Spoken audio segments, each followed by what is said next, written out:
अस्सलामुअलैकुम, good morning everybody, welcome to Geo Pakistan. क्या हाल है आप लोगों का? भाई हुमा को शिकवा है मुझे ये शिकवा तो आपको पता है कि मेरे साथ साथ ही चल रहा है और रहता ही है कि कल मैं किसी से बात कर रही थी इस्लामाबाद, शाम का वक्त था और हमने पंखे और कुछ गर्मी मेरे यहाँ तो हो रही थी, तो मैं एसी का रिमोट ढूंढ रही थी और साथ ही जिससे बात कर रही थी वो हमें बता रहे थे कि इस्लामाबाद में क्या मौसम है और शाम के वक्त तो मतलब it's very not cold but it's chilly, you can tell the temperature has changed। सर्दियों की शामों की भीनी भीनी खुशबू होती है ना, वो इस्लामाबाद में होती है, तो अच्छी भली हमारी गुफ्तगू में मुझे गुस्सा चढ़ गया इस बात पे, तो फिर मैं वो महसूस होना वहाँ शुरू हो गई है।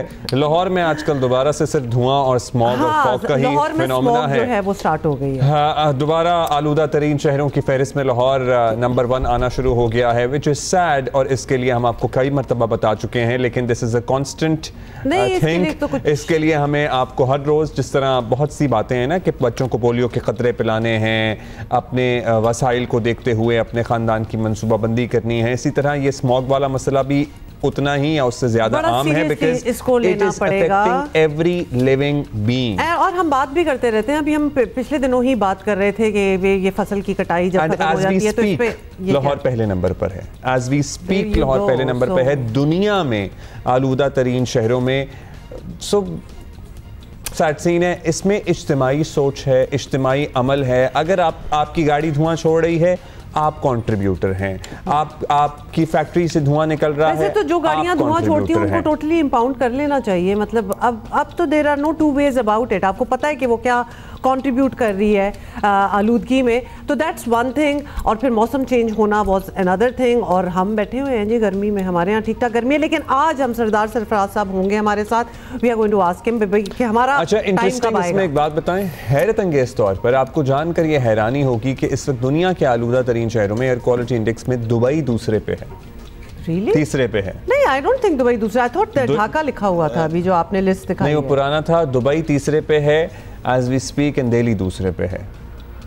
वैसे आपको पता है ना कि ये लिटरली आवरली चेंज हो रहा होता है, तो आगे पीछे होता रहता है। कहीं हवा चल जाएगी तो बेहतर हो जाएगा, कहीं अच्छा the only thing that is warm and hot in Islamabad is the सियासी मौसम, तो उसका तो हम जिक्र करेंगे। बाकी वैसे मौसम वहाँ बदल चुका है। तो आज ये क्या होने वाला है कि आईनी तरमीम भी हो गई है, गज़ेट का हिस्सा भी बन गई है। अब इसके बाद क्या होता है? बाद की चीजें अब होने वाली है ना, कि जैसे कि आपको पता है कि 26वीं आईनी तरमीम के बाद नए चीफ जस्टिस पाकिस्तान की तकर्रुरी का मामला जो है हुकूमत के सामने खड़ा है। ऑब्वियसली मतलब इसी के लिए तो सब कुछ हो रहा था। मौजूदा चीफ जस्टिस काजी फायज़ ईसा 25 अक्टूबर को रिटायर हो रहे हैं, विच इज़ फ्राइडे परहैप्स। और 26वीं आईनी तरमीम के तहत नए चीफ जस्टिस की तकर्रुरी मौजूदा चीफ जस्टिस की रिटायरमेंट से 3 दिन कबल होनी है, जो कि आज है, शायद 3 दिन कबल आज ही होगा। कमेटी नए चीफ जस्टिस का एक का जो नाम है वो फाइनल करके वज़ीर आज़म को भेजेगी। नए चीफ जस्टिस की तकर्रुरी के लिए 12 रुकनी खुसूसी कमेटी बना दी गई है। कमेटी में सेनेट से 4 और कौमी असम्बली के 8 अरकान शामिल है। खुसूसी पार्लिमानी कमेटी का इजलास आज शाम 4 बजे पार्लियामेंट हाउस में होगा।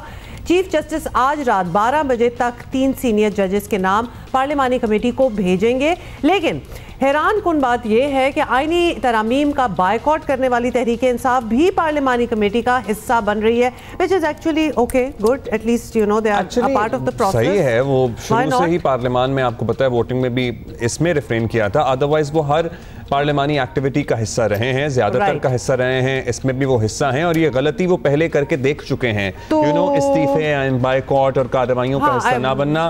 They have learned there lesson. तो सेनेट से जी बैरिस्टर अली जफर हैं और कौमी असेंबली से बैरिस्टर गौहर अली और हामिद रजा खान इस खसूसी कमेटी का हिस्सा बनेंगे। मगर दूसरी तरफ पार्टी रहनुमा आईनी तरमीम को अदलिया की आज़ादी पर डाका करार देकर तहरीक जो है वो चलाने का ऐलान भी कर रहे हैं। आपको पता है ना, केपी में तो कुछ और ही हो रहा होता है। ये सुने, ये गैर आईनी तरामीम है और रात की तारीख में जो काम होते हैं उसको हम लोग कहते हैं डाका। ये डाका मारा गया है, ये स्याह दिन डिक्लेयर हो गया है और वो अदालतें जिनको हम कहते हैं आज़ाद अदलिया, कल से वो आज़ाद नहीं रही जब से तरमीम हुई है। तो इंशाल्लाह हम उसके लिए जंग लड़ेंगे, आज़ाद अदलिया के लिए जंग लड़ेंगे और हमें पूरी उम्मीद है इंशाल्लाह ये जंग हम जीतेंगे। अल्लाह अल हक है, इंशाल्लाह हक के साथ है इंशाल्लाह। एक आईनी अमेंडमेंट बज़ाहिर पास की गई है और जिसने आइन का हुलिया बिगाड़ दिया, जिसने अदलिया को बेबस और कमज़ोर किया और उस पर बेशुमार हमला हुआ है। इस आइन में इस आइनी तरमीम में, लिहाजा हम वकला इस आइनी तरमीम को मुकम्मल तौर पर मुस्तरद करते हैं। हामिद खान साहब की गुफ्तगू आपने सुनी। अली अमीन तो वैसे ही तो अभी भी जंग, हर वक्त ही जंग करने के लिए तैयार होते हैं, इसलिए उनकी भी गुफ्तगू आपने सुन ली। लेकिन हामिद खान साहब क्या एक तहरीक बना पाते हैं दीगर लोगों को मिला के? कराची बार का एक बड़ा वाज़ेह मौक़िफ़ ऑल्दो सामने आया था, बाकी कुछ मिला जुला रद्द अमल ही है। वज़ीर आज़म के सियासी उमूर के मुशीर राना सनाउल्लाह कहते हैं कि तरामीम मंजूर हुई। तहरीक इंसाफ मौलाना फजलुर रहमान इस पर इत्तफ़ाक़ कर चुके थे और सीनियर तरीन जजेस में से चीफ जस्टिस बनाने का फार्मूला अदालत ही से आया है। तहरीक इंसाफ जो है उन्होंने पहले मौलाना के साथ मिल के यही मसवदा इसको तय किया, इसको बनाया, उसके बाद हमारे सामने आया। जब हम उसके ऊपर एग्री हुए तो ये भाग गए वहां से। जुडिशल कमीशन जो है उसके टोटल 13 मेंबर हैं। उन 13 मेंबर्स में से सबसे जो बड़ा शेयर होल्डर है वो जुडिशरी है। अब ये 3 सीनियर मोस्ट का जो है वो आइडिया जो है ये हमारा नहीं है, ये जुडिशरी का है। इस मर्तबा जुडिशल कमीशन है, उन्होंने इसके मुताबिक जो है वो फैसला किया सिंध हाई कोर्ट का, पंजाब हाई कोर्ट का, तो वही फार्मूला जो है वहां से उठा के कॉन्स्टिट्यूशन में जो है वो ले आए हैं। अच्छा जी, अब इन अ नटशेल अब आपको पता है कि खसूसी पार्लिमानी कमेटी का इजलास आज 4 बजे हमने अब आपको बताया है। 3 सीनियर तरीन जजों में से एक का नाम फाइनल करके वज़ीर आज़म को भेज दिया जाएगा। 26वीं आइनी तरामीम की सियासी, कानूनी और इंतज़ामी अहमियत जो भी हो, लेकिन एक बात तय है, जब भी नए चीफ जस्टिस की तैनाती का वक्त आएगा, कौन इस ओहदे पर बैठेगा, कौन नहीं होगा, तो ऐसी बड़ी कयास जैसे आर्मी चीफ की तकर्री के वक्त होता है ना, वैसे ही शायद माहौल बनेगा। लेकिन at the same time Rana Sana साहब जब ये कह रहे हैं कि पीटीआई तो इस पर इत्तेफाक की थी JUIF के साथ, ऑलरेडी ऑन बोर्ड, सलमान अकरम महाराज साहब ने इसी प्रोग्राम में बाद में आके कैटेगोरिकली तरदीद की है। उन्होंने कहा जी हमारा किसी बात पे इत्तेफाक नहीं हुआ था। वकार सत्ती हमारे साथ मौजूद हैं इस्लामाबाद से और उनसे मालूम करते हैं कि भाई अब कमेटी तो बन गई है, जो टीम नाम है उनमें क्या खबरें हैं कि किस पे इत्तेफाक राय कायम हो सकता है, या 2/3 अक्सरियत के साथ कोई नाम मंजूर हो सकता है? क्या जो सीनियर तरीन जज हैं उन्हीं का नाम सामने आने के इम्कानात हैं या और भी कोई नाम हो सकता है? कोई सरप्राइज? जी वकार, अस्सलाम वालेकुम, बहुत शुक्रिया। देखिए, इसके बारे में कुछ कहना कबल वक्त होगा, लेकिन जो मारूजी हालात हैं उसकी अगर आप रोशनी में देखें तो अगर सीनियर तरीन जज को ही अगर लगाना होता तो फिर इतनी बड़ी वो प्रैक्टिस करने की क्या जरूरत थी, इतनी उजलत में या इतनी जल्दबाजी में? तो आप उसको नहीं कह सकते। 14 सितंबर से ऑनवर्ड ये प्रोसेस वो जारी था, लेकिन अभी आज का दिन बड़ा गर्मा गर्म होने वाला है और मेरा अपना ये अंदाजा है, मेरा अपना हांच ये है कि शायद कोई और फैसला शायद वो हुकूमत करने जा रही है। लेकिन जो भी ये फैसला होगा ये पाकिस्तान की तारीख में पहली दफा होने जा रहा है। और ये जो तजावीज़ हैं ये सिर्फ सियासतदानों की नहीं है, ये तजावीज़ तो मुख्तलिफ बार काउंसिल्स की हैं। जैसे चेयरमैन पीपल्स पार्टी को आपने देखा कि इस वो तरमीम से पहले वो मुल्क भर की बहुत सारी बार एसोसिएशंस के पास गए, वहाँ पे ये सारी चीजें वो डिस्कशन हुई और फिर इन लोगों ने आम आवाम से भी जो है वो तजावीज़ वो मांगी थी। तो ठीक है, डिवीजन है उसमें वकला बरादरी में, लेकिन लोग जो हैं इस डिसीजन के हक में भी हैं और ये भी अंदाजा है कि इस ज्यादा तादाद में या जो मेजॉरिटी है वकला की वो तरमीम के हक में है और वो भी शफाफियत अदालती अमूर में चाहते हैं। चलिए, ये तो वक्त बताएगा कि कोई वकला तहरीक की सूरत इख्तियार कर पाता है, जिसका हामिद खान साहब जिक्र कर रहे थे। कराची बार का एक क्लियर मौक़िफ़ आया, अदरवाइज तो कोई ऐसा क्लियर स्टांस नहीं आया। So that is also yet to be seen. देखिए अब्दुल्ला, हमारे मुल्क की एक तारीख है। ये जो तहरीकें चली हैं या जो कामयाब हुई हैं उनकी 2-3 वजूहात होती हैं और 2-3 उनके वो पोर्शन होते हैं। कोई भी वकला तहरीक अकेली कामयाब नहीं हुई जब तक बेंच जो है वो उसके साथ नहीं हुआ। बार और वो बेंच मिलते हैं जब, तभी जाके जो है वो कामयाब होती है। जैसे कि इफ्तिखार चौधरी के दौर में हमने वो देखा। इस सूरत हाल में ऐसी चीजें सामने नजर नहीं आ रही क्योंकि इसमें बहुत सारी चीजें और भी हैं, सिर्फ एक ये चीज नहीं है। पूरी इन्होंने एक अदालती वो पैकेज दिया है और जो ये लोग जो वो स्लोगन लगाया करते थे ना कि हम अदालती रिफॉर्म्स या अदालती इस्लाहात लेकर आएंगे, तो ये उस तरीके का एक वो काम है। और इस पे ये नहीं है कि पीटीआई अलग है, पीटीआई इस सारी एक चीज में वो उसमें वो उसका हिस्सा है, पार्ट एंड पार्सल है, उसकी मुशावरत शामिल है। और ये बेंच बनाने वाला जो वो मशवरा था वो भी पीटीआई का है। हमने देखा कि जो आईनी कमेटी बनी थी इससे वो पहले इनके रिटन मौजूद है, इनके दस्तखत मौजूद है, वहां पे जो मीटिंग मिनट्स वहां होते थे, जो लोग जाते थे, वो उनकी एक एक चीज रिकॉर्ड के ऊपर है जो प्रेजेंटेबल है किसी भी अदालत में। और उसके बाद जब ये तरामीम यहाँ पे पार्लियामान में हो रही थी तो वहां पे भी आप देखें कि इन लोगों ने मुख्तलिफ जो शिके हैं उनमें भी वोटिंग में भी हिस्सा लिया। कौमी असेंबली की पहली 2 शिके नहीं तो सलमान कहते हैं कि हमने तो किसी बात पे इत्तेफाक नहीं हुआ और हम तो सरासर इसे रिजेक्ट करते हैं, तो क्या मतलब लिया जाए उसका? हमें देखिए सलमान करम राजा साहब जो है वो बहुत ज्यादा काबिल एहतराम है, लेकिन वो इससे वो जाती हैसियत में तो नहीं हुए, लेकिन उनकी जमात क्या आप बताएं कि जो पार्लिमानी पार्टी थी, बैरिस्टर गौहर, उमर अयूब और एक दो जो और लोग हैं, इवन के हामिद रजा साहब, क्या वो उस कमेटी का हिस्सा नहीं थे? क्या उन्होंने वहां पे कोई तजावीज नहीं दी? और दूसरा, जो लोग पार्लियामान कौमी असेंबली में जो 12 लोग हैं वो कौन लोग हैं जिन लोगों ने वोट दिए? पहली 2 शिकों में हुकूमत के तो चलो 225 बंदे थे, 200 वो के 2/3 से वो ज्यादा हो गए, लेकिन 12 लोग वो कौन थे? उन लोगों ने तो वोटिंग में हिस्सा लिया और इन्होंने उस तरमीम की भी मुखालफत की जिसकी तजवीज इन्होंने कमेटी में दी थी। अच्छा, ये है कि ये पार्लियामान के अंदर ये कुछ और बात करते हैं, पार्लियामान के बाहर आके कुछ और बात करते हैं। जी Waqar, is it worth mentioning here के अली अमीन गंडापुर साहब तो वहां तहरीक चलाने को तैयार हैं, यहाँ बाकी उनके पार्टी मेंबर्स कंसल्टेशन में बैठे होंगे, इस पे कुछ कहना चाहेंगे या फिर वो करेंगे जो उनका काम है? देखिए, एक तो ये है कि ये उनकी डोमेन ही नहीं है, वो एक सूबे के चीफ मिनिस्टर हैं और जो वो कह रहे हैं ये उनकी मजबूरी है, अगर वो नहीं करेंगे ये उनके सर्वाइवल का मसला है, उनके ओहदे की डिमांड है उनके कायदीन की तरफ से कि आप जितनी एग्रेशन दिखाएंगे वो उनकी जरूरत है। लेकिन मेरा नहीं ख्याल आज आपको जो है ना वो हो जाएगा। अगर देखें ना 12 जो लोग हैं वो कमेटी में, और अब पीटीआई का ये आ रहा है कि हम शायद मुखालफत करेंगे। अगर आप मुखालफत करेंगे तो आपने कमेटी में नाम क्यों दिए? 1 घंटा भी नहीं गुजरा कि पहले नाम रिटर्न लिख के दिए अपने लेटर पैड के ऊपर, लोगों के अपने सेनेटर्स के अपने एमएनएस के नाम लिख के दिए, और घंटा भी नहीं गुजरा तो कहा जी कि हम उसका बाइकआउट करेंगे। क्यों? अगर नहीं जाना था तो आप उस सारे अमल को ही मुस्तरद कर रहे थे। बिल्कुल। तो अच्छा, इनकी पार्लियामानी सियासत कुछ और है, इनकी पार्लियामानी सियासत जो है वहां पे मैं तो इनको कहता हूं बल्कि ये फ्रेंडली ऑपोजिशन है। आप देखें ये जो एहतजाज की बात करते हैं, यहाँ पे जो कानून साजी हुई है, आपको कोई एक नारा नजर आया? कोई एक आइन की कॉपी? That's right, वकार। अच्छा, फाइनली अच्छा है ना कि पार्लियामानी कार्रवाइयों का हिस्सा है, क्योंकि पहले बायकॉट करके इस्तीफे देख के भुगत चुके हैं बहुत सब कुछ। तो वो तो सीख लिया है, इट्स गुड टू लर्न। लेकिन finally what do you think कि आज फिर क्या होने वाला है? नाम तो फाइनल होना ही है फिर आज। हाँ, देखिए मेजॉरिटी और 2/3 अक्सरियत इस जो कमेटी है वो डिसीजन करेगी, और उसमें जो लोग शामिल हैं इंक्लूडिंग जो पीटीआई के लोग हैं, बड़े समझदार लोग हैं जिनके नाम आए हैं, और वो डेफिनेटली कोई ऐसा एकतरफा फैसला नहीं करेंगे। वो फैसला ऐसा होगा जो वो मुल्क को कौम के वसीतर मफाद में होगा, और ये इस हिजानी कैफियत से। अच्छा, ये पब्लिक होगी बात के ये जो लोग हैं ऑपोजिशन के, ये इस नाम पे इसरार करते रहे हैं और फिर हुकूमती अक्सरियत ने इस नाम पे इसरार किया है।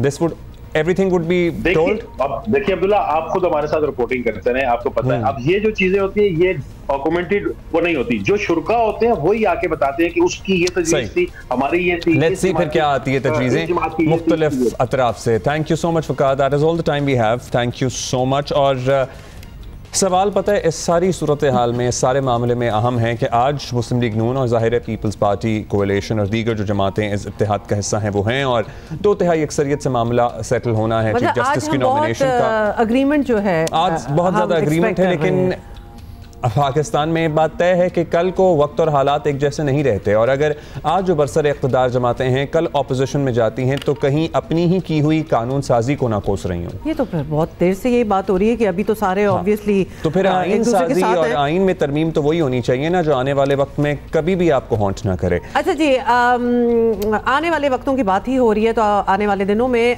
वकला का किरदार जो है वो बड़ा अहम होने जा रहा है, और हमारे साथ हैं पाकिस्तान सुप्रीम बार एसोसिएशन के एडिशनल सेक्रेटरी सरदार शहबाज अली खोसा। खोसा साहब, आपसे भी यही सवाल करेंगे। एक तो ऑब्वियसली कि आज क्या होने वाला है, सुप्रीम कोर्ट बार एसोसिएशन वकला की एक बड़ी नुमाइंदा तंजीम है, आप लोगों का रोज़ का वास्ता पढ़ना है इन जजेस से, तो निज़ाम इंसाफ के मसाइल भी ऑब्वियसली सबसे ज़्यादा आप ही लोग फेस करते हैं। क्या आपकी नज़र में सब हालात और तारीख देखते हुए आईनी तरमीम की ज़रूरत थी, या जो निज़ाम चल रहा था वो ही यहाँ के लिए ठीक था?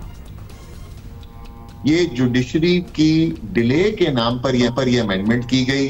62,000 से ऊपर केसेस सुप्रीम कोर्ट में पेंडिंग हैं। जिसमें सिर्फ 150 केसेस हैं तकरीबन जो कि आईनी नौयत के हैं। तो ये सिर्फ 150 केसेस के लिए ऐसी अदालत डिले के नाम पे बनाना तो इटसेल्फ एक मजाक है ना। अगर आपने डिले कोर्ट्स का ठीक करना है तो आप जजेस की तादाद में बढ़ा दें और जजेस के आवर्स आप लंबे कर दें, छुट्टियां खत्म कर दें। उस तरीके से आप डिले ज्यादा कंट्रोल कर सकते थे। और दूसरी बात यह कि ये तो अदालत का अपना इख्तियार था। अगर पार्लियामान को लगता था कि बिजली के बिलों से ज्यादा जरूरी मसला ये एकदम आन पड़ा जो इन्होंने 25 को सॉल्व करना है, तो ये अदलिया को रिकमेंडेशन दे सकते थे। आईनी बेंच बना दिया। इससे इन्होंने बहुत ज्यादा एक जुडिशरी का जो रोजगार है वकीलों का, वो आर्टिकल 199 और रिट जुरिस्डिक्शन के साथ उसका बहुत ज्यादा ताल्लुक है। और आपकी जो छोटी अदालतें हैं, हाई कोर्ट्स हैं, ये तो भरी ही 199। इनमें बहुत ज्यादा आपके जब भी किसी इंसान को सरकार के या सरकारी डिपार्टमेंट से मसला पड़ता है तो उसके पास पाकिस्तान में 2 ही ऑप्शन हैं।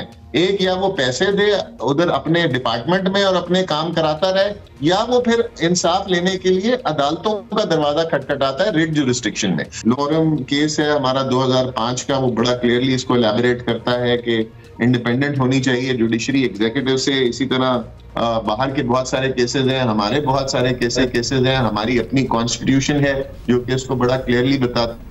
प्रीएम्बल 1973 का कॉन्स्टिट्यूशन बताता है कि आपने इंडिपेंडेंट करना है जुडिशरी को। आर्टिकल 175(3) है, लड़े इस बात पे कि जुडिशरी इंडिपेंडेंट होनी चाहिए। और ठीक है, इंडिपेंडेंट जुडिशरी के ऑब्वियसली अपने मसाइल थे, मगर वो मसाइल हर जगह होते हैं और वो मसाइल दूर हो जाते हैं। इसका ये मतलब नहीं है कि उसको उठाकर आप एग्जीक्यूटिव के ताबे कर दें। आपकी गुफ्तगू से क्लियर हो गया कि रिजर्वेशंस हैं और लेट्स सी कि वो रिजर्वेशंस अब आगे चलकर कोई तहरीक बन पाती हैं या नहीं बन पाती हैं। खोसा साहब, अब ये तरमीम भी हो गई है, अब नॉमिनेशन वाला मरहला आना है जिस पे एक और तनाज़े का खतरा है। तहरीक इंसाफ के हामिद खान कह रहे हैं, अभी आपने भी अपने तहफ़्फ़ुज़ात का इजहार किया कि वकला तंजीमों से बातचीत करके एक ग्रैंड एक्शन प्लान बनाने वाले हैं। तो क्या इरादा समझें, फिर हड़तालें होंगी, तहरीक चलेगी, लेकिन बार बेंच का एक पेज पर होना भी जरूरी है। late in the day to be doing that anyway?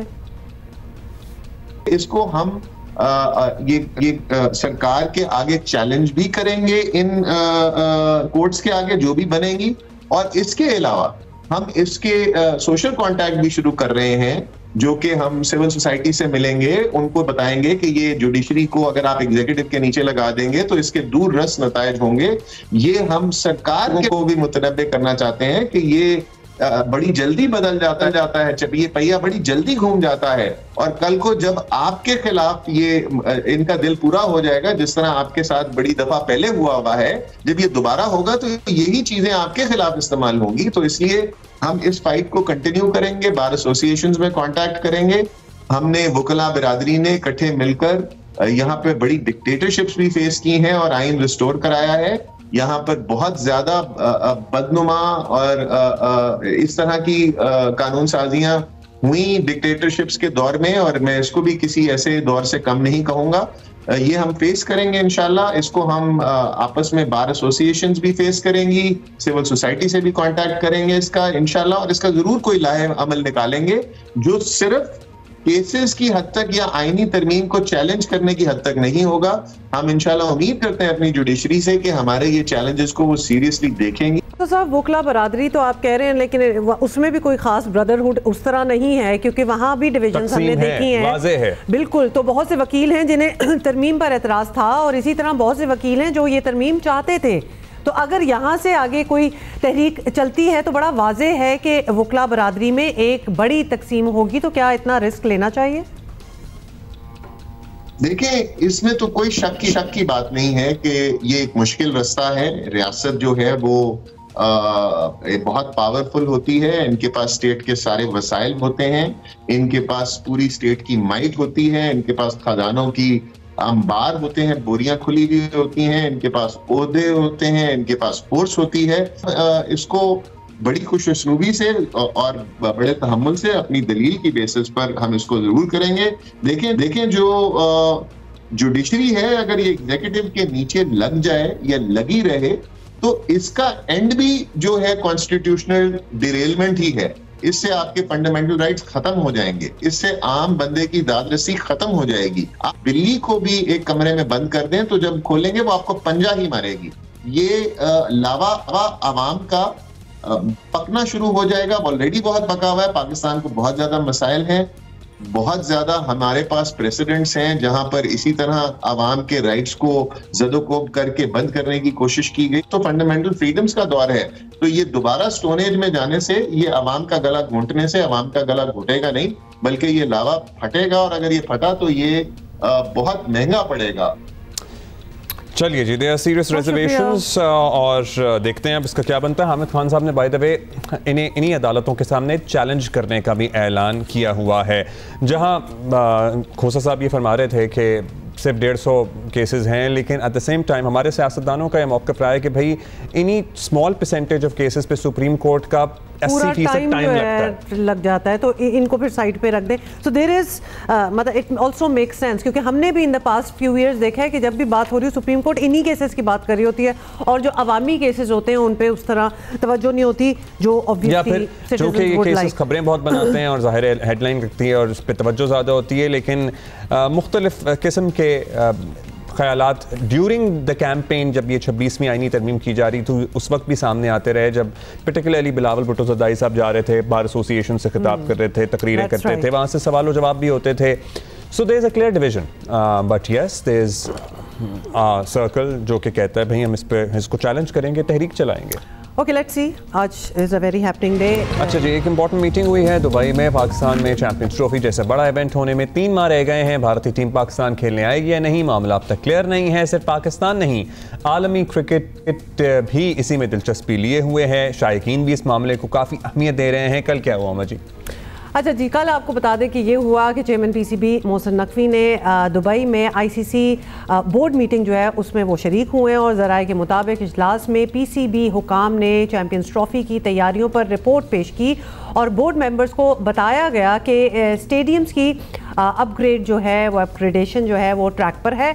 Mega event के लिए तमाम काम जो है वक्त पर हो जाएगा ख़त्म।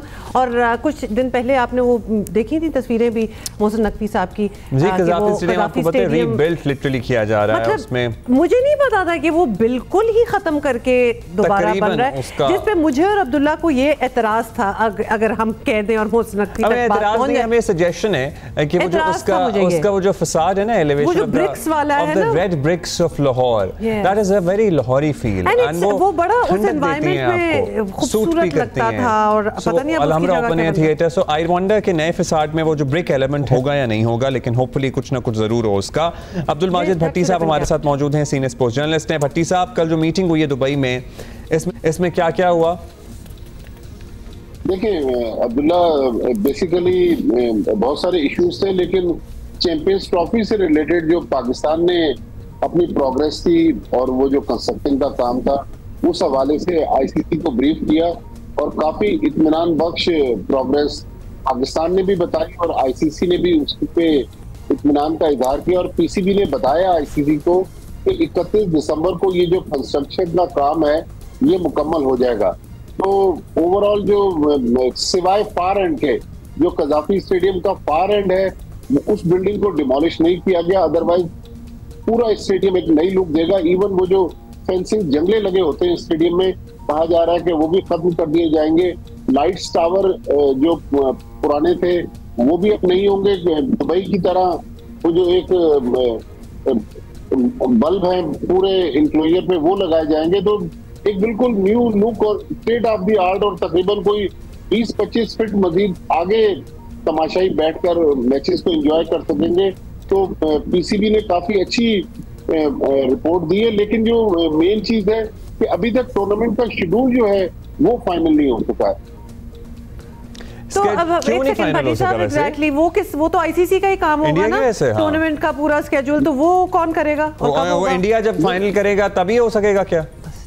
जी देखिए, पाकिस्तान ने तो शेड्यूल काफी महीने पहले आईसीसी के हवाले किया हुआ है। इंडिया अभी तक रिलक्टेंट है कि पाकिस्तान आएगा या नहीं आएगा, लेकिन पिछले चंद हफ्तों से जो पाकिस्तान और भारत के दरमियान एक पेशरफ्त हुई है वो बड़ी इंटरेस्टिंग है। भारतीय क्रिकेट बोर्ड ने पाकिस्तान से कुछ हफ्ते पहले मेल्स के जरिए और जो पीसीबी और बीसीसीआई के हुकाम के दरमियान जो टेलीफोनिक कॉन्वर्सेशन हुई है, उसके तहत जो राब्ते किए हैं, उसमें उन्होंने दो चीजें पूछी हैं। एक तो ये पूछा है कि अगर भारतीय टीम दिल्ली, चंडीगढ़ या अमृतसर में बेस करती है और मैच खेलने के लिए मैच डे पर लाहौर आती है, तो क्या भारतीय क्रिकेट टीम को मल्टीपल वीजा जारी हो जाएंगे? क्योंकि नॉर्मली जो भारतीय क्रिकेट टीमें पाकिस्तान आती रही है, उनको सिंगल एंट्री वीजा जारी होते थे। तो पाकिस्तान ने इस चीज की तो एश्योरेंस दिलवाई है कि चले अगर आप इसी तरह आकर लाहौर खेलना चाहते हैं तो हम आपको मल्टीपल वीजे भी जारी कर देंगे और जो चार्टर्ड फ्लाइट्स है उसका भी इंतजाम करेंगे। और भारत ये चाहता है कि भारतीय टीम दोपहर को लाहौर पहुंचे और मैच खेलकर फिर रात को वो बेस करे जाकर भारत में, मतलब रेस्ट अपने घर जाके करें। वैसे भट्टी साहब सॉरी, फुटनोट इधर हम यहाँ कहना चाहेंगे कि कमाल की बात है और कितना बड़ा दिल है पाकिस्तान का to agree to something like that. मतलब जो हम इन द पास्ट अपने साथ देख चुके हैं ना होते हुए कि जहां ऑब्वियसली हमेशा से नजर आया है कि अपर हैंड जो होता है वो इंडिया अपने पास रखती है, और अभी भी ये कहना कि हम आ जाएंगे आपके यहाँ खेलने, फिर घर जाएंगे सोने के लिए। हम वर्ल्ड कप भी खेलने चले जाते हैं। लेकिन चलिए, वैसे ये आइडिया, वैसे तो अमृतसर और लाहौर में फासला इतना ही है कि जितना बहरिया टाउन लाहौर डीएचए में आप घर जा सकते हैं, और मे बी इवन लेस, क्योंकि ट्रैफिक भी नहीं शायद बीच में। एक और जो प्रपोजल आया है वो भारतीय ब्रॉडकास्टर की तरफ से आया है। उसने कहा है कि भारत ने 3 मैचेस जो कि लाहौर में खेलने, तो भारत और न्यूजीलैंड का जो मैच है वो पिंडी शिफ्ट कर दिया जाए ताकि थोड़ा पिंडी के लोग भी भारतीय प्लेयर्स को देखें और जरा ग्राउंड का और दूसरा जो फ्लेवर है वो भी थोड़ा सा चेंज आए। तो पाकिस्तान ने इस चीज पर भी एग्री कर लिया है। तो अब ये सारी चीजें बैकडोर पे कुछ हो रहा है। So we can safely say कि there is some progress। अब जय शंकर भी आए थे, वहां पे भी क्रिकेट पे बात हुई है। नहीं जी, वैसे वो जब वापस गए हैं तो वहां की मीडिया ने उस पे इसको डिनाई कर दिया था कि कोई क्रिकेट पे बात हुई थी। आपको पता ही है कि भर इंडियन मीडिया का क्या मिजाज रहता है, and this is what they said। In any case, this is good development। भट्टी साहब, चलें, बातचीत हो रही है तो हम ये कह सकते हैं, अगर हम कोई परसेंटेज रखें, आपको लगता है कि 50% है कि भारतीय टीम आएगी यहाँ पे, और ये ज्यादा ही लग रही है परसेंट में तो? मेरा ख्याल में इस बार 50 से ज्यादा है। मेरा ख्याल 70-30% है। 2-3 चीजें हैं कि एक तो जो इंटरनेशनल क्रिकेट काउंसिल के प्रेसिडेंट हैं वो भी अब भारतीय क्रिकेट बोर्ड के जो सेक्रेटरी हैं जय शाह, वो बनने जा रहे हैं। तो वो भी पाकिस्तान को फेवर करता है कि वहां पर भारतीय आए, उन पर प्रेशर बिल्ड होगा। फिर अब दुनिया की इतनी टीमें पाकिस्तान आ चुकी हैं। पिछले दिनों इतनी बड़ी कॉन्फ्रेंस इस्लामाबाद में हुई जिसमें इनके अपने वजीर खारजा आए हुए थे, तो अपने वजीर खारजा आए, उन्होंने 2 दिन इस्लामाबाद में गुजारे। And not to forget, as we speak England की टीम आई हुई है पाकिस्तान में। तो मतलब ये चीजें जो हैं ये बड़ी पॉजिटिव इंडिकेटर्स हैं डेफिनेटली। फिर जाहिर है हमारे पास भी, वैसे तो हमने पिछला भी वर्ल्ड कप इसलिए खेला था कि अब वो लोग यहाँ आएंगे, लेकिन अगला वर्ल्ड कप का भी ऑप्शन है हमारे पास, T20 जो इंडिया श्रीलंका में होना है। सो उसके हवाले से हम भी कोई अभी से फैसला सुना सकते हैं। अब्दुल्ला, भारत को भी मसाइल हो सकते हैं। अगर भारत चैंपियंस ट्रॉफी के लिए पाकिस्तान आने से मना कर सकता है तो फिर भारत में भी तकरीबन अगले 3 साल में 2 से 3 आईसीसी के इवेंट्स हैं, जिनमें एक 50 ओवर का वर्ल्ड कप है, एक T20 वर्ल्ड कप है, एक विमेंस T20 वर्ल्ड कप है। तो फिर पाकिस्तान के पास भी ऑप्शन है। मेरा ख्याल अगर इस बार भारत कोई गड़बड़ करता है और हाइब्रिड मॉडल या पाकिस्तान आने से इनकार करता है तो फिर मेरे ख्याल में पाकिस्तान भी जवाब के लिए तैयार है। फिर पाकिस्तान की टीम भी आसानी से भारत नहीं जाएगी। थैंक यू जी। थैंक यू भट्टी साहब। लेकिन वो एक पहल है ना, एक सेकंड अब्दुल्ला, वो जो पहल है by Pakistan going to India, वो हम कर चुके हैं, एक अच्छी चीज हम कर चुके हैं। It should be, the favour should be returned as such. पता ही है कि एक ज़बरदस्त किस्म का मेला जो है ना वो सजा हुआ है कराची में जंग और जियो के ताउन से। कराची आर्ट्स काउंसिल में जारी वर्ल्ड कल्चर फेस्टिवल में यूँ तो हर परफॉर्मेंस ही जो है वो कमाल चल रही है, लेकिन 23 अक्टूबर को ख़ास तौर पर अपना स्केड्यूल खाली रखें, which is tomorrow by the way, क्योंकि कुछ स्पेशल आ रहा है। अब वो स्पेशल क्या है? और ड्रामा के लेजेंड शेक्सपियर की कहानियों के किरदारों का एक कोलाज है और इसका टाइटल है शेक्सपियर्स फूल। इस सूरत में जिंदा होने जा रहे हैं और ये पेश करने आए हैं बरतानिया से फनकार, और इनमें डायरेक्टर हैं मारन स्कॉट और अदाकार हैं, परफॉर्मर हैं Jan Martin. Welcome to Pakistan, welcome to Karachi, and of course welcome to our studio. अब ये is it your first time, first up? Yeah. First time here. So you have no idea what you are expecting from the audience, Aaron? No, we hope there will be people. All right. There would be people. Oh, there are going to be lots of people. But did you give it a thought that that you're going to Pakistan, what should you present? Was there homework behind it? Yeah, we prepared this show, Shakespeare's Fool, and that is what we have prepared for this whole year. All right. And then came this invitation to a friend of Jan to come to the Arts Council, and that was a wonderful opportunity.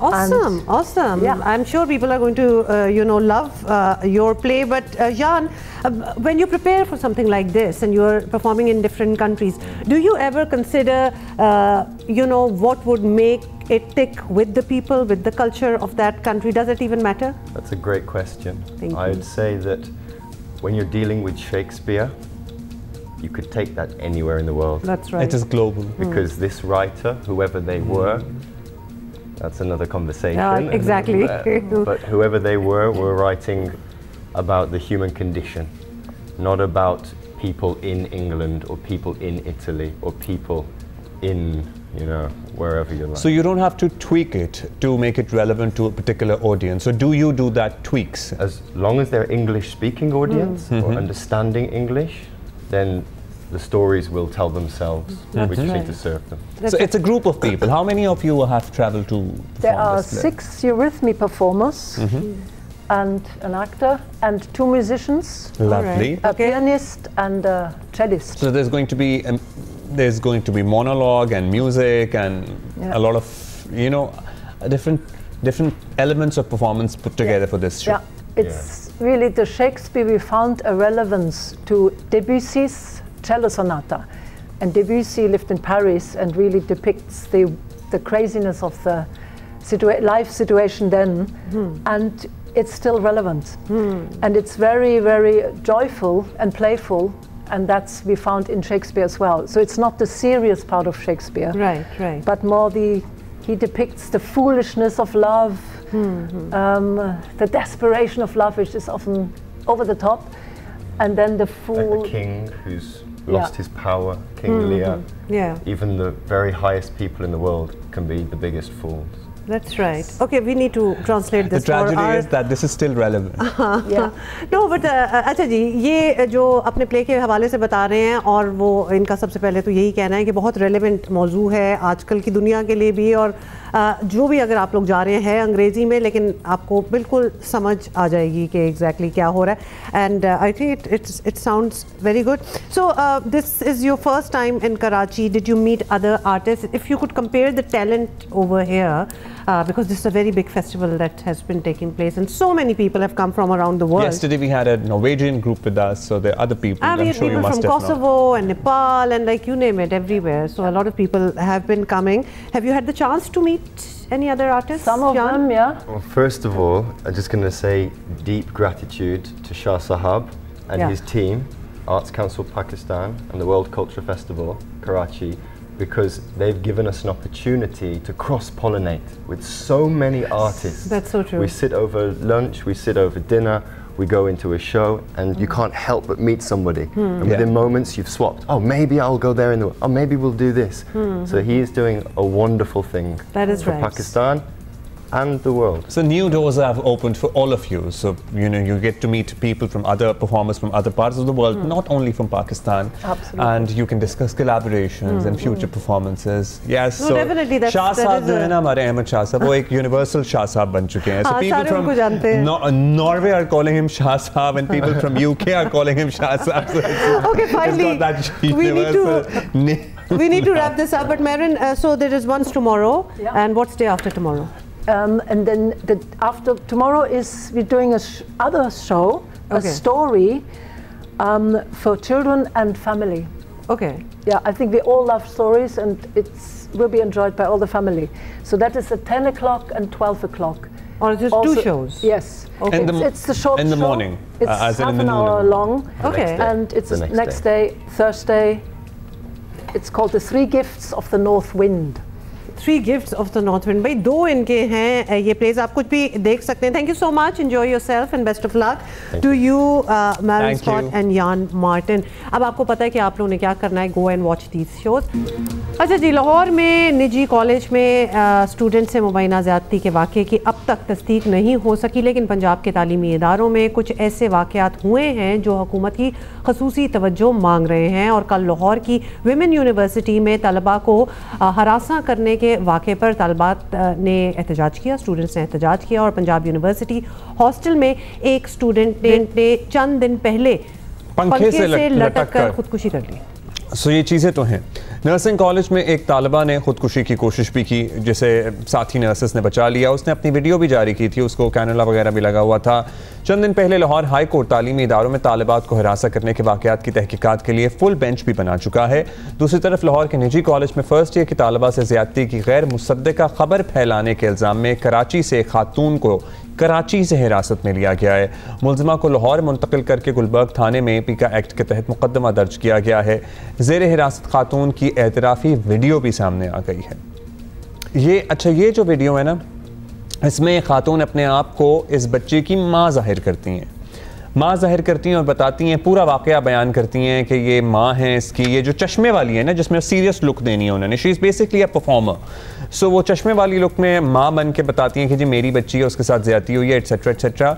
और फिर वो उन्हीं कपड़ों में थोड़ी देर बाद, शायद पता नहीं उनके जहन में क्या आया, वो डब स्मैश या टिकटॉक पे गानों की डबिंग की परफॉर्मेंस वीडियोज़ बनाना शुरू कर देती हैं और वो फिर सामने आ जाती हैं। सो ये अब वो जो सीधे हाथ पे वीडियो चल रही है, ये वो है जिसमें वो गाने गा रही हैं लहक लहक के Indian Bollywood. You think it's a joke? Bollywood गानों पे ऑब्वियसली मजाक ही चल रहा होगा और यकीनन इन्होंने अपने उसमें ये सोचा होगा कि पीपल विल रियलाइज कि मैं मजाक कर रही हूँ, लेकिन मजाक की भी एक नहीं, मजाक तो नहीं था, वो बाकायदा वो ग्राफिक डिटेल्स दे रही थी रेप की। ठीक है, लेकिन बेवकूफ़ है कि कपड़े भी ना बदलो और कुछ भी ना करो तो आगे, मतलब बेवकूफ़ी हुई ना। यू हैव टू बी, कुछ झूठ बोलने के लिए भी स्मार्ट तो होना बहुत ज़रूरी है। लेकिन हुकूमत की कार्रवाइयाँ अपनी जगह, लेकिन पंजाब के तालीमी इदारों में कुछ ऐसे वाक़यात हो रहे हैं जो कि तालबात और वालदैन के लिए परेशान कुन डेफिनेटली हैं। सूबाई हुकूमत और ख़ास तौर पर महकमा तालीम को ना सिर्फ ऐसे वाक़यात का तफसीली जायज़ा लेना होगा, बल्कि देखना पड़ेगा कि इनकी रोकथाम के लिए क्या किया जा सकता है। इस वाक़े से कतई नज़र जो बाकी वाक़यात रिपोर्ट हुए हैं जिसके शवाहिद मौजूद हैं, बच्ची ने खुदकुशी की कोशिश की है या एक और खुदकुशी का वाला मामला है जो हरासानी के लिए लाहौर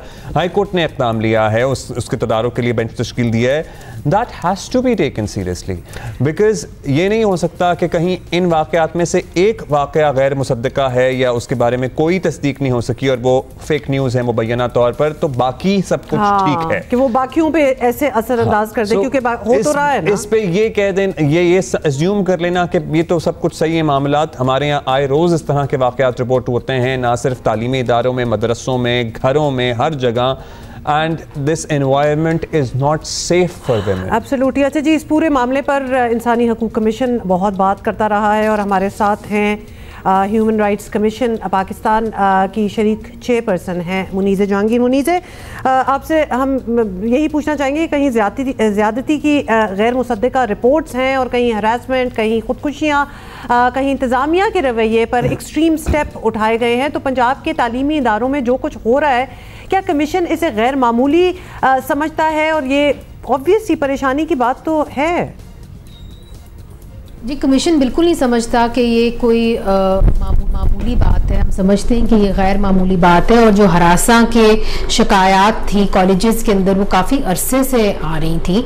इसके ऊपर जो पंजाब के अंदर हुआ, human rights commission of Pakistan और आसमा जहांगीर लीगल एड सेल ने मुश्तरका एक फैक्ट फाइंडिंग मिशन जो है वो भी किया है और उसकी रिपोर्ट जब आएगी तो हम आपके सामने रखेंगे, उसको शेयर करेंगे।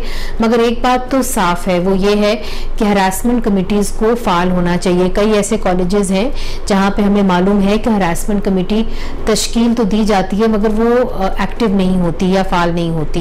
ये बहुत सारे इदारों के अंदर यही सिचुएशन है। सो जो कवानीन आए या जिसके ऊपर रजामंदी दिखाई इन ऑर्गेनाइजेशंस ने कि हम ये करेंगे, गुड प्रैक्टिसेस में हम इसको लेके आएंगे, वो भी नहीं हुआ। अच्छा, एक बहुत इंपॉर्टेंट बात जिसको शायद तालीमी इदारे भी मानने के लिए तैयार नहीं है, एक तो ये है कि जराइम का एलिमेंट है जिसमें हरासमेंट हो रही है, लेकिन मजमूई तौर पर कुछ इंतज़ामी इश्यूज़ हैं, कुछ नफ्सियाती इश्यूज़ हैं, या तो बेजा सख्तियाँ हैं, या मतलब लिटरली 30 साल पुराना एक तालीमी निज़ाम है जिसमें बच्चों को डंडे के ज़ोर पे हाँका जा रहा है, वो शायद 2024-25 में अब नहीं उस तरह से चल सकता जिस तरह वहाँ पे बैठे हुए प्रिंसिपल जिनका तजर्बा रहा है इस निज़ाम में, वो समझते हैं कि चलना चाहिए। सो वो भी बहुत सारे मसाइल पैदा कर रहा है। पंजाब हुकूमत को आपको लगता है कि इस सिलसिले में पूरे निज़ाम का एक सर्वे करना चाहिए, मुफस्सिल सर्वे, और देखें कि भाई किस इदारे में क्या चल रहा है?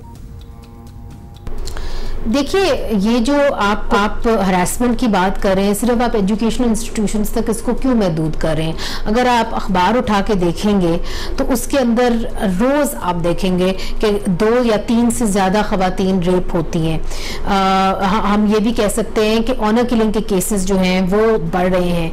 रोज़ जो है 2 ऑनर किलिंग के केसेस आते हैं। मैं मिनिमम की बात कर रही हूँ, मिनिमम 2 ऑनर किलिंग के केसेस जो हैं, गैरत के नाम पर कत्ल के केसेस आते हैं। फिर हम देखते हैं कि कभी छोटी छोटी बातों पे औरतों को मार दिया जाता है। तो ये एक कॉन्सेप्ट कि औरत की जिंदगी जो है वो कीमती नहीं है और आप उसको आसानी से उसको ख़त्म कर सकते हैं, उसके कोई कॉन्सिक्वेंसेस नहीं होंगे, आपको कोई अकाउंटेबल भी नहीं ठहराएगा। तो ये ख़ासतौर पे गरीब औरत का कत्ल करना या गरीब औरत का रेप करना, तो वो जो मेंटालिटी है वो तभी ठीक होगी जो आपने मौजूदा कानून बनाए हैं, आप उनके पर अमल दरामद करें। बहुत ऐसे मसाइल आते हैं जहाँ पे आपने जिनसी हरासा की बात की, क्यों नहीं खवातीन जो है वो जिनसी हरासा रिपोर्ट करती? इसकी क्या वजह है? इसकी वजह यह है कि आपका क्रिमिनल जस्टिस सिस्टम इतना कमज़ोर है कि वो उसको रिस्पॉन्ड नहीं कर पाता। आप कई जगहों पे जाएं, DNA टेस्ट ही अवेलेबल नहीं है। फिर आपने आपके कवानीन के अंदर है, हमने तो नहीं बनाया, आपने अपने कानून बनाया और उसके अंदर आपने कहा कि खवातीन ऑफिसर्स को होना चाहिए। कई जगह ऐसी हैं जहाँ पे खवातीन ऑफिसर्स नहीं हैं। सो जो आपने खुद कानून बनाए, आपने उनके पर अमल दरामद नहीं किया, तो आपको ये जो अब नया रिवाज शुरू हो गया ना कि आप पैरेलल जस्टिस सिस्टम्स बनाई चले जा रहे हैं, जो मौजूदा है उसी को अगर आप ठीक कर लें तो मेरा ख्याल है काफी हद तक बेहतरी हो सकती है। पहले निज़ाम है उसी को ठीक कर लें तो बहुत सारी बुराइयां ठीक हो जाएं। इस बारे में तो हम वैसे भी बात करते हैं। बहुत शुक्रिया हमसे बात करने का।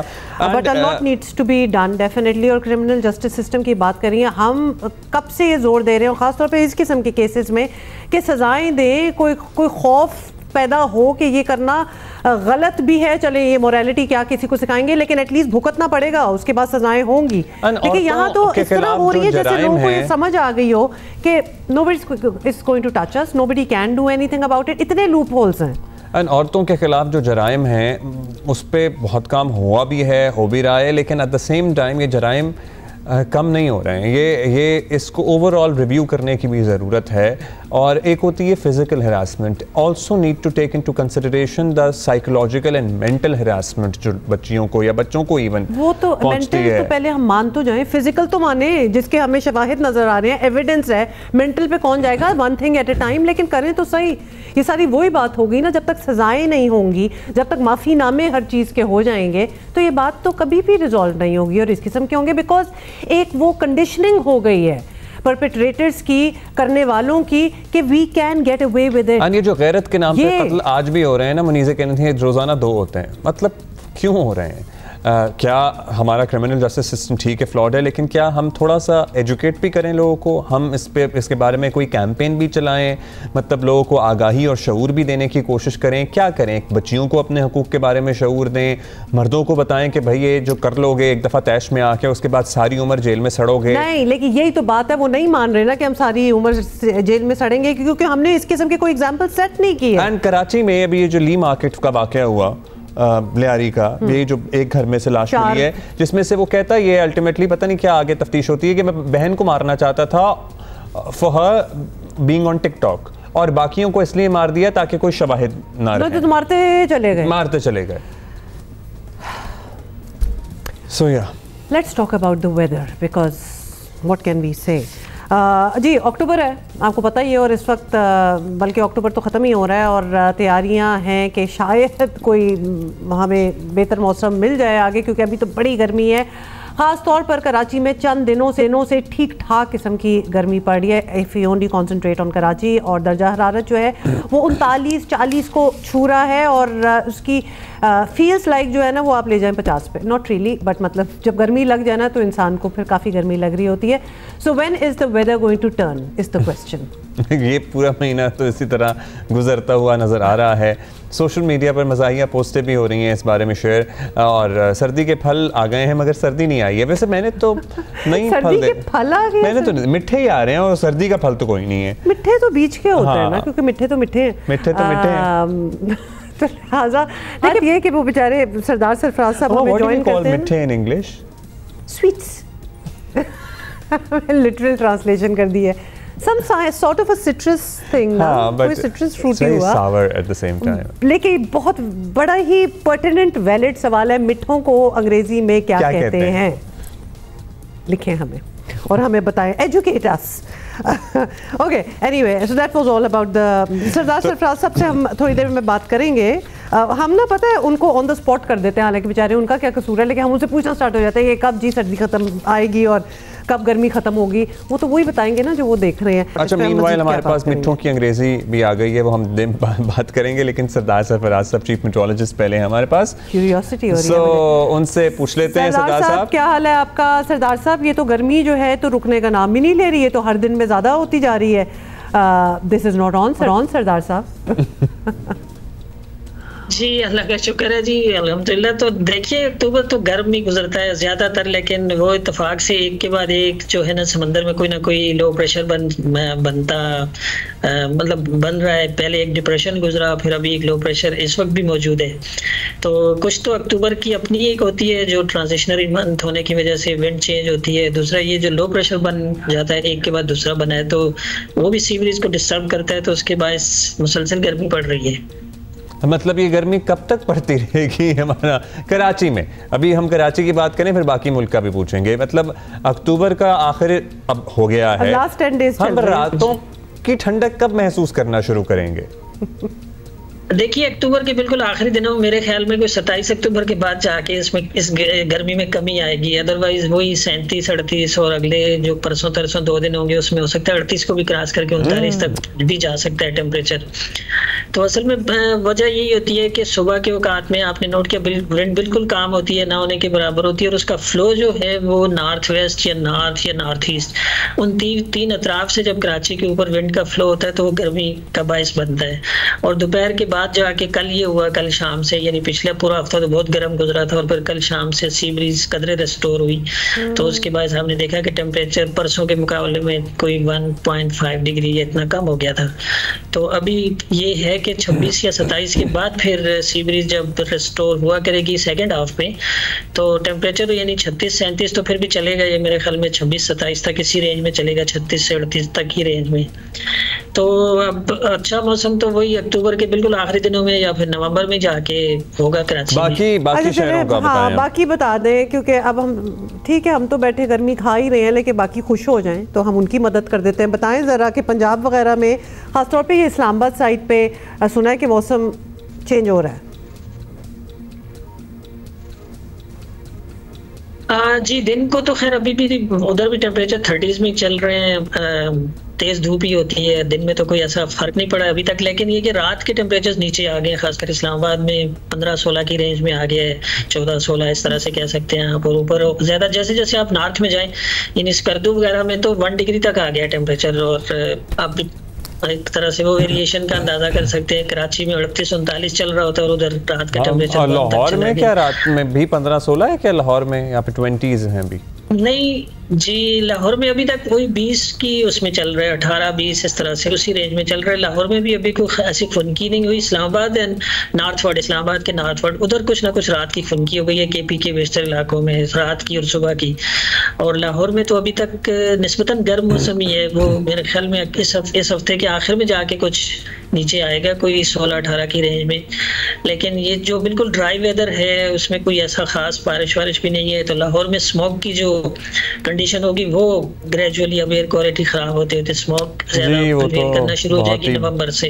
अच्छा, ये स्मॉग का जो सीन है ये ऑलरेडी स्टार्ट हो गया है सरदार साहब. लाहौर से हमें यही खबरें आ रही हैं, क्वालिटी इंडेक्स में नंबर 1 पे तो था. ये भी आपको, अब मुझे ऑब्वियसली हम हर साल ये बात करते हैं, लेकिन ये इसी महीने में एंड ऑफ अक्टूबर शुरू हो जाता है, लेकिन या फिर इस बार जरा अर्लियर लग रहा है? देखिए अमूमन नवंबर में शुरू हुआ करता है और उसकी वजह वही है कि जब विंड आपको पता है कि बिल्कुल इन दिनों में बहुत ना होने के बराबर होती है, काम होती है और बिल्कुल अल्ट्रा ड्राई कंडीशन होती हैं। यानी अक्टूबर और नवंबर तो दोनों आपके ना वो है ड्राइएस्ट मंथ्स हैं, इसमें बारिश ना होने के बराबर होती है। और फोरकास्ट के आगे के 3 महीनों की प्रेडिक्शन भी ये है कि बहुत कम बारिशें हैं 3 महीनों में, अक्टूबर में भी, नवंबर में भी और दिसंबर में भी। तो जाहिर है जब कम बारिशें हों, ऊपर से हवा भी ना चल रही हो और पोल्यूटेंट्स आपकी ट्रांसपोर्ट का और इन दूसरी जो इंडस्ट्रीज का और फिर जो फसलों के वो जलाए जाते हैं रेजिड्यूज, उनका ये सब जमा होकर पोल्यूटेंट्स एक तरह से मुअल्लक रहते हैं फिजा में। और जैसे थोड़ी सी ठंड पड़ती है तो वो फिर स्मोक किसी एक तरह से फिनोमेना अभी खुश्क जब आप कहते हैं तो कराची में अगर आजकल बात करें, कमिंग बैक टू कराची, हमारा ह्यूमिडिटी कितनी चल रही है, कितने परसेंटेज है? देखिए जो टेम्परेचर बढ़ता है ना, जैसे पिछले दिनों आपने नोट किया होगा 40 तक कुछ हो रहा था टेम्परेचर, 3-4 दिन 39.8 वो उन दिनों में। यानी इतना जब ज्यादा टेम्परेचर होता है तो ह्यूमिडिटी कम हो जाती है। इस महीने में पर्टिकुलरली ये होता है अक्टूबर में। तो जैसे क्योंकि वो जो सांस लेने में खुश्की और हर चीज पे जिल्द पे खुश्की, वो जो ड्राइनेस फील हो रही होती है, वो इसी वजह से है। जी बिल्कुल इसी वजह से। तो 30s में चल रही थी उन दिनों ह्यूमिडिटी ना, यानी दिन के औकात में 2 या 3 बजे तो 30 से भी कम हो जाती थी, 25-30% के दरमियान।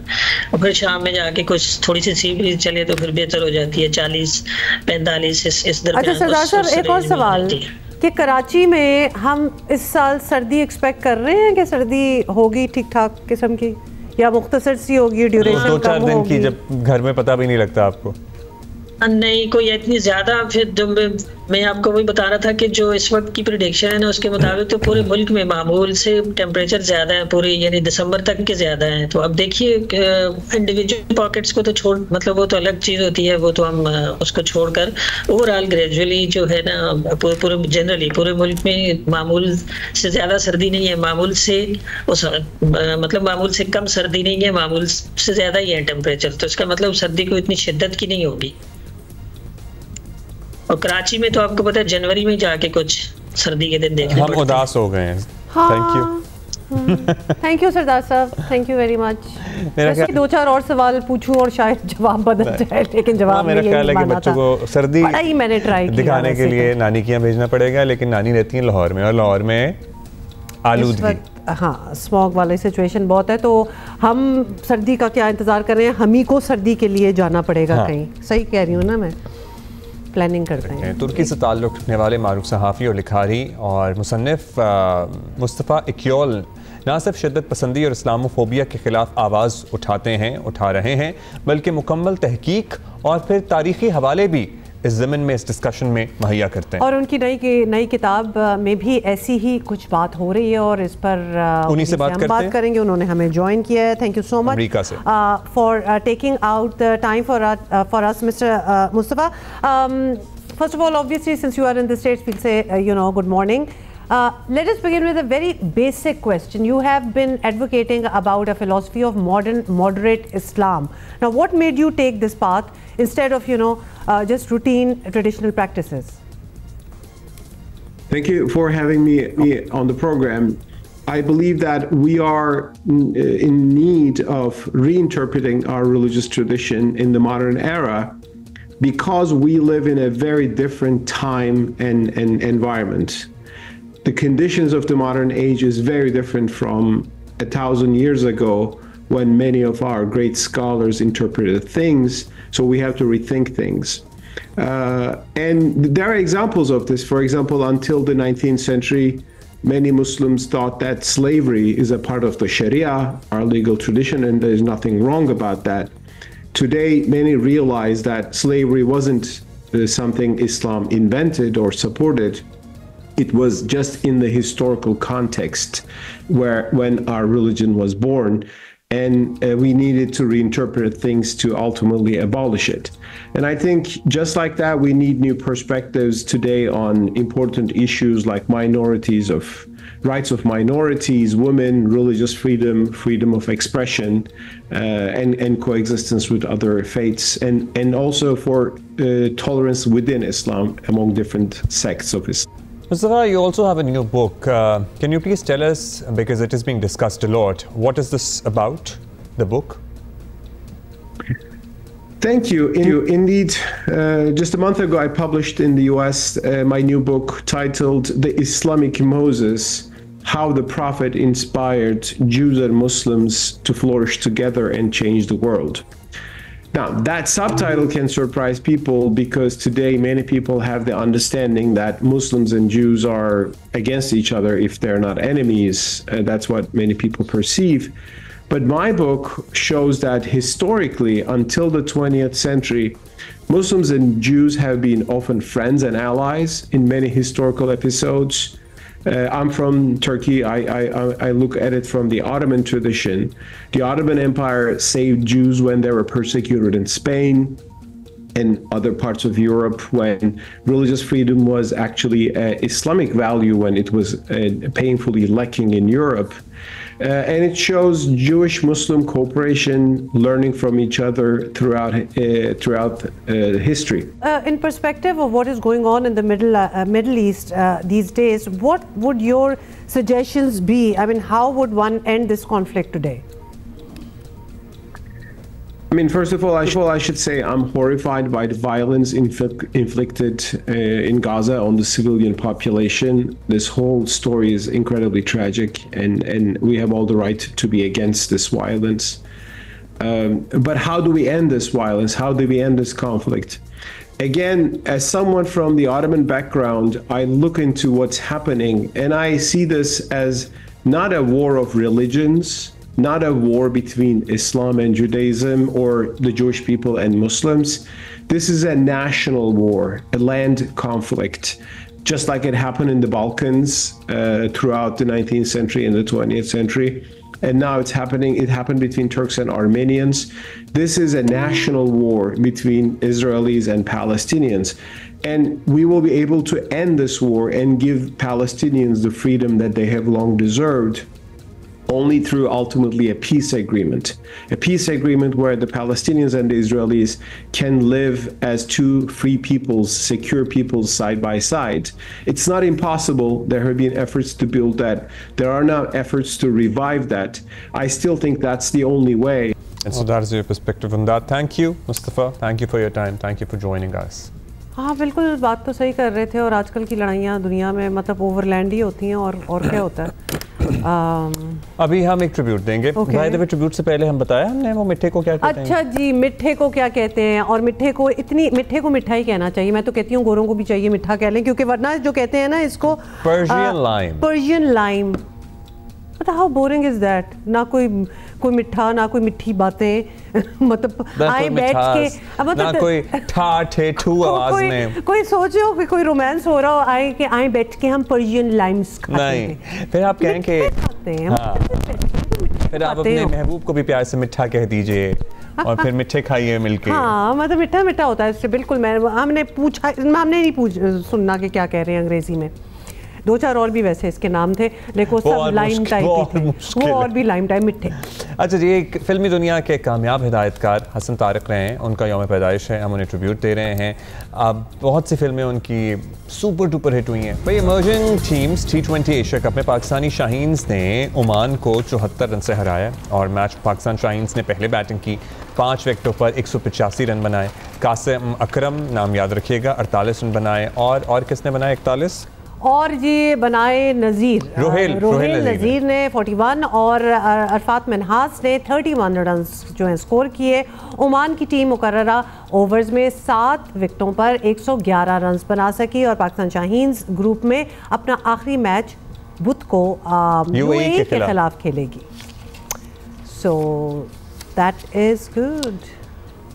अच्छा जी, लाहौर पुलिस का दावा है कि शहर में जराइम पर बड़ी हद तक काबू पा लिया गया है। गुज़श्ता साल के मुकाबले में शहर में 43% जराइम कम हुए हैं। पुलिस रिपोर्ट ये बता रही है, उनके मुताबिक अगवा बराए तावान में 80%, कत्ल की वारदातों में 36% और डकैतियों में 36% कमी रिकॉर्ड की गई है। Not bad at all. अगर तो ऐसा ही है, मोटरसाइकिल चोरी छीनने की वारदातों में भी बड़ी कमी आई है और छीना चपटी और किसकी वारदातों में राजधानी जो स्ट्रीट क्राइम होती है 47% पुलिस रिपोर्ट के मुताबिक इसमें कमी आई है।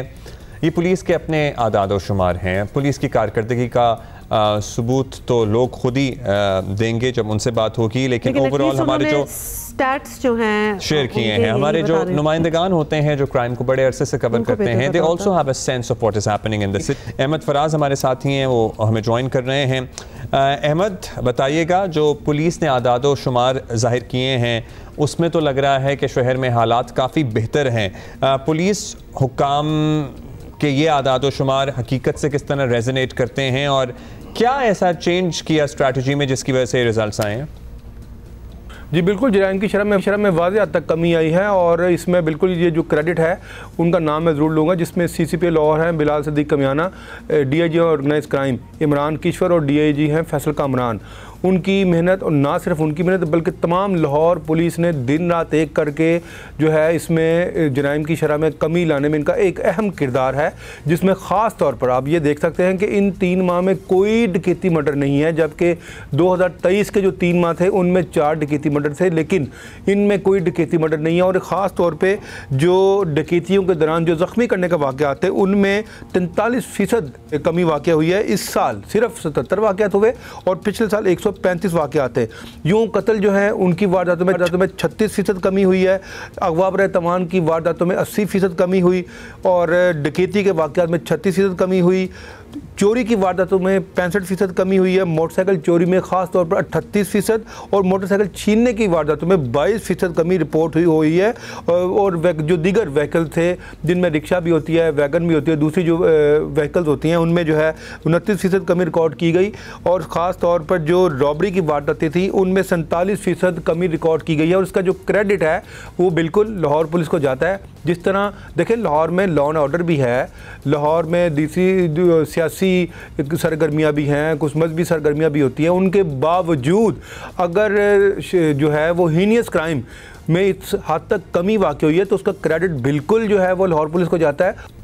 ज़बरदस्त बात है। अहमद फराज, ये बताएं कि आपकी अपनी क्या असेसमेंट है, क्योंकि ऑब्वियसली आप रहते हैं वहाँ, क्राइम रिपोर्टिंग करते हैं, तो आपको लग रहा है कि ये पुलिस का दावा सही है? बिल्कुल आपने दुरुस्त फरमाया। देखिए बिल्कुल हम शहर में रहते हैं और क्राइम रिपोर्टिंग एक अरसे से कर रहे हैं, हमें समझ आ जाती है कि जहाँ क्राइम है, देखिए क्राइम पॉकेट्स का भी हमें पता चल जाता है, जहाँ क्राइम बहुत ज़्यादा है, जहाँ क्राइम कम है, किस टाइम पे क्राइम होता है। देखिए क्राइम का जो ज़्यादातर जो क्राइम जिसमें ख़ास तौर पर क्राइम अगेंस्ट पर्सन जो है, जिसमें डकैती भी होती है, अगवा बर तवान भी होता है, अगवा भी होता है, या उसमें छीना झपटी की भी वारदातें होती हैं, वो ज़्यादातर उनका जो टाइम होता है वो शाम 6 बजे के बाद ही होता है।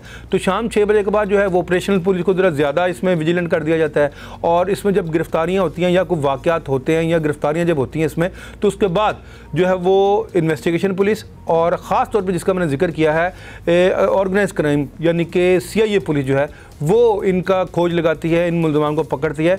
हमने पिछले दिनों काफ़ी वाक़यात इसमें रिपोर्ट किए, कुछ सैकड़ों मुल्ज़मान को ऑर्गेनाइज क्राइम ने गिरफ़्तार किया, ना सिर्फ गिरफ़्तार किया बल्कि उनसे लूटा हुआ लाखों करोड़ रुपए का माल भी बरामद किया, जिसमें गाड़ियाँ भी थीं, मोटरसाइकिलें भी थीं और जेवरात थे और कैश था जो इन जराइम पेशा अफराद ने दौरान डकैतियों उनसे शहरियों से छीना था। लिहाजा वो तमाम जो रिकवरी थी, रिकवरी के बाद उन तमाम मुल्ज़मान को उनके चलान जो है उनको गिरफ्तार करके उनको अदालतों में पेश किया गया और उनके चलान अदालतों में भेजे गए। अच्छा, रूटीन के जराइम पर तो कोई हिकमत अमली, कोई प्लान होता है, लेकिन यहाँ अरसा दराज से चलती गैंग वॉर पर पुलिस ने कुछ किया है? ज़ाहिर है भी इतने कत्ल हो गए हैं ज़मीन में, या फिर उस सिलसिले में खामोशी है सिर्फ? देखिए इस गैंग वार को तकरीबन 2-2.5 माह तो हो गए हैं। 2 पार्टियों के 1-2 उनके जो मर्डर हुए थे उसमें पुलिस ने काफ़ी हद तक जो है इन दोनों ही वाक़यात के जो मुल्ज़मान थे उनको गिरफ़्तार कर लिया। कि जिस तरह ये कहा जा रहा है गैंग वार, तो ये गैंग वार तो मैं इसको गैंग वार नहीं कहूँगा, ये जो दुश्मनियों की जो 2 पार्टियाँ थीं ये उनमें एक सिलसिला चल रहा था, उनके आपस में लोग ख़त्म हुए थे, उनकी एनिमिटी चल रही थी, जिसमें ये 1-1 और 2-2 लोग मारे गए। और ख़ास तौर पर जो है इसमें भी पुलिस ने काफ़ी हद तक ऑर्गेनाइज क्राइम ने, ख़ास तौर पर ऑर्गेनाइज क्राइम जो है CIA पुलिस, उन्होंने काफ़ी हद तक इसमें जो है वर्किंग की। DIG ऑर्गेनाइज क्राइम है इमरान किश्वर, और उसमें सबसे अहम जो रोल अदा किया उसमें वो जो है DSP CIA मोहम्मद अली भट्ट, जिनके विंग ने इन दोनों ग्रुपों के जो मुल्ज़मान थे जिन्होंने कत्ल वारदात किए थे उनको गिरफ़्तार किया और उनको गिरफ़्तार करके अब जेलों में पहुँचा दिया है। जब से उनको गिरफ़्तार किया है तब से जो है वो शहर में बिल्कुल एक अमन ही चल रहा है, किसी की पार्टी की तरफ से कोई फायरिंग या ऐसा कोई नाखुशगवार पेश नहीं आया। Okay Ahmad Faraz, thank you very much. अच्छा जी, कल हमने आपको बताया था कि बख्तावर भुट्टो ज़दाई साहिबा की यहाँ एक और बेटे की माशाल्लाह पैदाइश हुई है और उन्होंने नाम रखा है अपने नाना के नाम से मंसूब करके, मीर जुल्फ़िकार महमूद चौधरी नाम रखा है अपने तीसरे बेटे का। So congratulations to the whole family once again. All right, so that's it for today. We'll see you tomorrow. Have a great day. Bye.